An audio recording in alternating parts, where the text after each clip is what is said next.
Hey everyone, it's Bri. I'm back with another scrapbook process video for the Spiegel Mom Scraps design team, and I'm going to be working with these two mixes here. One is called Papaya Punch, and the other one is called Golden Gates.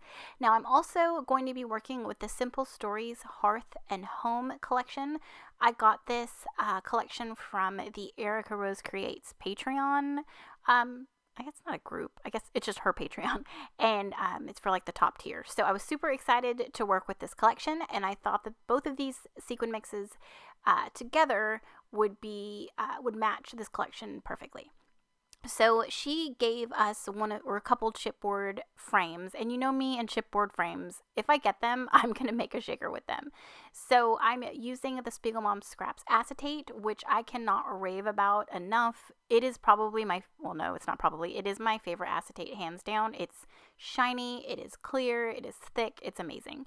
So I'm taking some of the tearaway tape from the shop. I adhered it down to my chipboard frame, and then I trimmed out a piece of acetate to create my window, and then I'm just using some narrow foam strips from my stash to create a little place for my sequins. So I'm going to carefully spoon in Papaya Punch, followed by Golden Gates, and Golden Gates is pretty. It's got some like really glittery sequin pieces in there, and it's so pretty.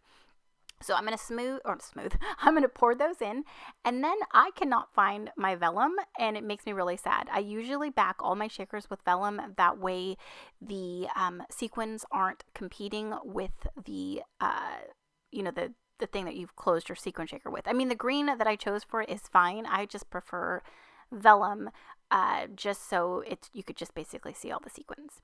Okay, so my sequin shaker is done, and now I'm going to work on the rest of my layout. I love to make sequin shakers. I'm sorry, hopefully y'all aren't sick of me making them. I just love to make them so much, and I just like to display the sequin mixes this way. And I like to use my things. So if you struggle with chipboard frames like me, or if you have frames that are like ephemera style, or maybe like stickers, and you're just trying to incorporate them onto your projects, definitely try a shaker. It's super easy. I make them all the time. So yeah, hopefully I've inspired you.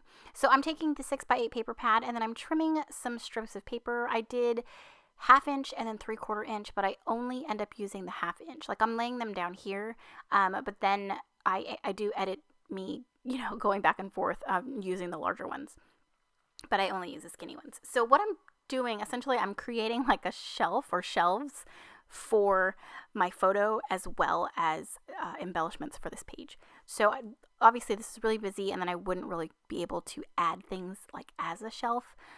So I take out the larger pieces and only use the skinnier ones, and then I'm going to adhere my shaker down, and then get my photo down as well. So I matted my photo with a few of the 6x8 pattern papers, and then I also chose some threads in coordinating colors, and then I'm going to pull my title from the sticker book and pop the whole thing up on foam tape for some interest. And then I've pulled out 3 of these floral ephemera pieces to create some larger ephemera clusters. But I am going to like embellish around the whole page, obviously using those little paper strips as shelves. And I did distress all the edges of those paper strips. Now I'm just going to tuck in some of that thread into or underneath those floral pieces. I've got like a green, a really pretty like honey yellow, and then this burnt orange, and it matches so nicely. So this collection is actually perfect for my photo, as well as some other photos that I took from Thanksgiving.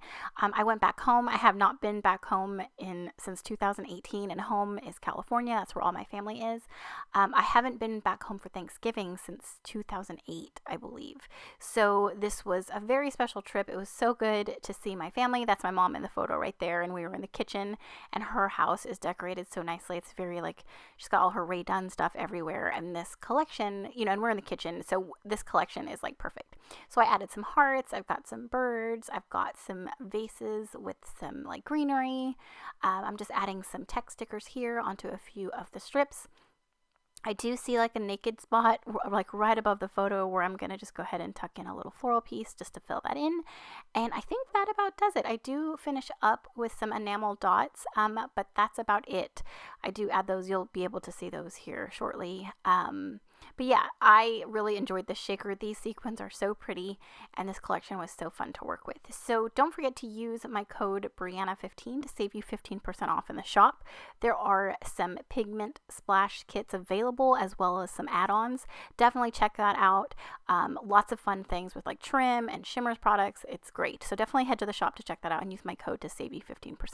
But here is the final photo. I had a lot of fun with this shaker, totally full, and so fun to see all those sequins displayed like that. So thank you again for watching, commenting, and subscribing, and we'll see you in the next one. Bye!